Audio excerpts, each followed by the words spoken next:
The morning of his resurrection, nearing the end of his earthly life, Jesus orders his disciples back to Galilee, where his saving mission began. The disciples are to begin where Jesus did, doing what Jesus did, but without geographical restraints.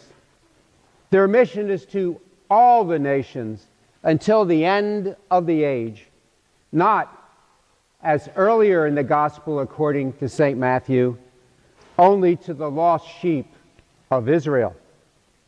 In effect, then, Jesus commissions those first disciples and you and me to continue his work. Jesus chooses to complete his work through us. We must choose to take up his Great Commission. It's easy to think that witnessing, baptizing, and teaching belong to the church professionals. Jesus is saying otherwise. We don't have to be mystics or theologians. We just have to let the Spirit work through us in our daily lives. Jesus makes this very concrete when he says that we should observe all that he commanded us. Here the phrase, actions speak louder than words, rings clear. Our best witnessing, baptizing, and teaching comes through our own living. When we live out the commandments, others will be led to do the same thing. When we worship well, others will be led to do the same. When we are confident of God's message, others will also be confident. We are then to be 21st century disciples in mission. We too are called to witness and baptize in the name of the Trinity. Practically speaking, what does this mean? How do you and I, in the 21st century, carry out Jesus' commission to be his witnesses to the world and his teachers to the nations? Well, there are as many ways to do this as there are Christians. We can do what Albert Schweitzer did. At the age of 30, he abandoned his music career in Europe to study medicine and became a missionary doctor in Africa. We can do what Mother Angelica did. In her 50s, she began a religious television channel.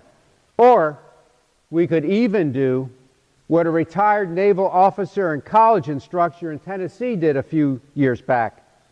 At the age of 52, he resigned his position and began studies for the priesthood.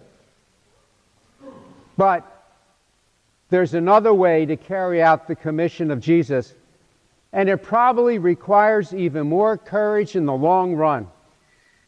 What is it? It's to become witnesses and teachers in our homes, in our workplaces, in our schools. It is to carry out Jesus' commission wherever we find ourselves. How do we do this? Do we suddenly turn into religious fanatics and begin preaching to our families and our friends on a soapbox? Not at all. We do it simply by making an effort to become the kind of person God the Father made us to be. We do it simply by making an effort to become the kind of person Jesus taught us to be. We do it simply by trying to make an effort to become the kind of person the Holy Spirit inspires us to be. You see, we witness to Jesus and teach others by our love when others need us, by our patience when others annoy us, by our forgiveness when others wrong us, and by our perseverance when we feel like quitting. Our lives speak much more eloquently than our lips do when it comes to witnessing and teaching. You see, people would much rather see a sermon than listen to one. The liturgy today communicates the significance of the Ascension. In Preface 1 of the Ascension of the Lord's Prayer, we will hear me pray, "He ascended not to distance himself from our lowly state, but that we, his members, might be confident of following where he, our head and founder, has gone before." It's a feast of hope. Nevertheless, Jesus is a hard act to follow, isn't he? He is perfect. We're not. None of us loves as fully and freely as he did. None of us forgives as readily. None of us is so faithful to the divine will. Yet, Jesus is not asking us to be perfection, but that we choose every day to become more faithful disciples. It's not so much what we do, but who we choose to be that hastens the completion of Jesus' saving mission.